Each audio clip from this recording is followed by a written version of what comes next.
Hi guys, welcome you all to the channel.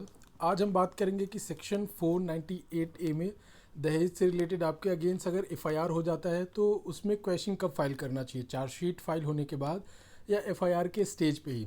Next issue ये आता है कि अगर हाई कोर्ट उससे क्वेश्चन नहीं करे और उसमें स्टे दे दे तो ऐसे सिचुएशन में क्या करना चाहिए, स्टे क्वेश्चन के बराबर होता है या फिर नहीं होता। ये सारी चीज़ों को हम आज डिस्कस करेंगे। तो चलिए वीडियो स्टार्ट करते हैं।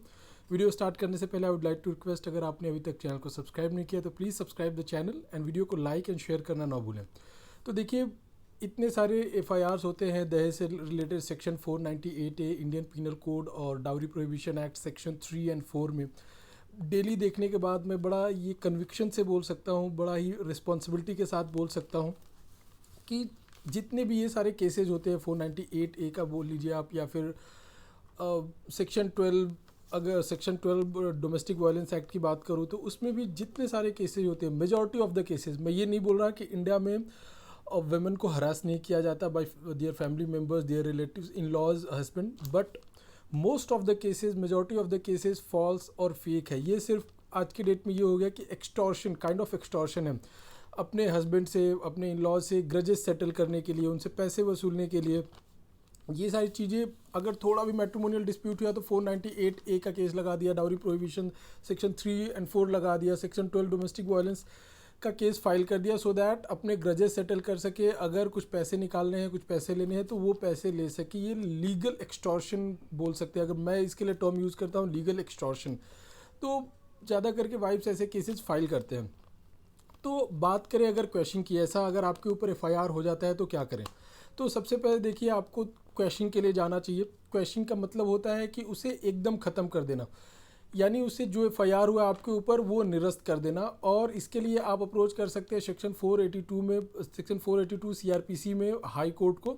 जी हाँ, क्वेश्चन का पावर हाई कोर्ट के पास होता है। और हाई कोर्ट, अगर हाई कोर्ट को लगता है कि आपका केस एडमिटेबल है, केस रीजनेबल है, ठीक है, तो कोर्ट सारे फैक्ट्स को देखते हुए अगर कोर्ट को लगता है कि ये फॉल्स एफआईआर हुआ है तो कोर्ट ये करता है कि उसको क्वैश कर देता है, यानी एफआईआर को ख़त्म कर देता है।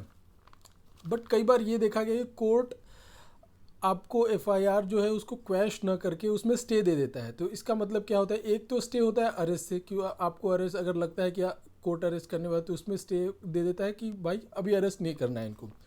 दूसरा स्टे होता है मैटर में। सपोज अगर आपके ऊपर 498A का एफआईआर हुआ है, सेक्शन 3 एंड 4 डाउरी प्रोहिबिशन के अंडर भी एफआईआर हुआ है, तो वाइफ ने उस एफआईआर में ये बोला है कि एक पर्टिकुलर डेट पे मेरे साथ मारपीट हुआ, या जो कुछ भी उसके एलिगेशन है, अगर सपोज उसने ये क्लेम किया है कि इस दिन को मार पिटाई हुआ और मेरे साथ, उसके बाद मेरे को घर से बाहर निकाल दिया गया, और आपके पास ये प्रूफ है, आप ये प्रूफ कर सकते हैं कि आपने उसके साथ या आपके किसी घर के मेंबर्स ने उसके साथ कोई मार पिटाई नहीं की है, उसे घर से बाहर नहीं निकाला, या फिर मैं उस दिन था ही नहीं, मैं आउट स्टेशन था, मैं जॉब पे था, मैं या फिर मैं किधर और था। अगर ये प्रूफ कर सकते हैं और कोर्ट को लगता है कि ये सही बोल रहा है, तो ऐसे में कोर्ट क्या करती है, जो पुलिस डिपार्टमेंट होता है उसको ऑर्डर देती है कि इस मैटर को इन्वेस्टिगेट किया जाए, इस पॉइंट को इन्वेस्टिगेट किया जाए।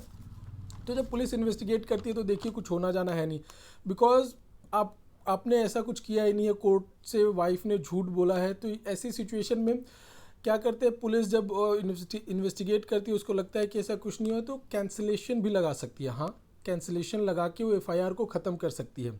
अगर ऐसा हुआ, अगर आपके मैटर में कोर्ट ने स्टे दे दिया, तो आप ये समझ लीजिए क्वेश्चन के बराबर ही है। अगर ऐसे इन्वेस्टिगेट करने के लिए दे दिया तो ये स्टे की, जो स्टे देता है वो क्वेश्चन के बराबर ही है। तो आपको करना ये होगा कि आईओ को अप्रोच करना होगा कि जल्दी से जल्दी इसमें रिपोर्ट को प्रिपेयर करके पेश किया जाए कोर्ट में। अगर वो नहीं सुनता है, अगर आनाकानी करता है, तो आप हायर अथॉरिटीज़ को भी अप्रोच कर सकते हैं। ये तो मैटर हुआ जब आपको क्वेश्चन पिटिशन में स्टे मिल जाता है तब का। अब बात करते हैं कि कब फाइल किया जाए क्वेश्चन, एफआईआर होने के स्टेज पे या फिर चार्जशीट 498 में अगर चार्जशीट पेश हो गया, चार्जशीट के बाद, तो हमें कब करना चाहिए। तो बेसिकली देखिए, आपको जब चार्जशीट फाइल होने से पहले एफआईआर के स्टेज पे है, तो आपको एफआईआर के टाइम पे ही क्वेश्चन लगा देना चाहिए, बिकॉज तब तो कोर्ट क्वेश कर देगी अगर कोर्ट को लगता है कि आपका केस ठीक है तो। लेकिन अगर चार्जशीट जब फाइल हो जाता है, बहुत बार ये देखा है कि चार्जशीट फाइल होने के बाद कोर्ट ये बोलती है कि अगर चार्जशीट फाइल हो गया है तो आप ट्रायल को फेस करें, लोअर कोर्ट में यानी ट्रायल कोर्ट में आप ट्रायल को फेस करें, बिकॉज ऑलरेडी चार्जशीट फाइल हो गया है। तो हमें बेसिकली करना ये चाहिए कि जैसे ही एफआईआर हुआ हमारे ऊपर, तो हमको जाके क्वेश्चन पिटीशन हाई कोर्ट में मूव कर देना चाहिए, सो दैट हमको इजीली रिलीफ मिल सके और वो ट्रायल के जो झंझट से हम ट्रायल कोर्ट में बच सके। तो आई होप ये वीडियो आपको समझ में आएगा। इस वीडियो से रिलेटेड अगर कोई भी डाउट है तो आप कमेंट सेक्शन में पूछ सकते हैं। Thank you.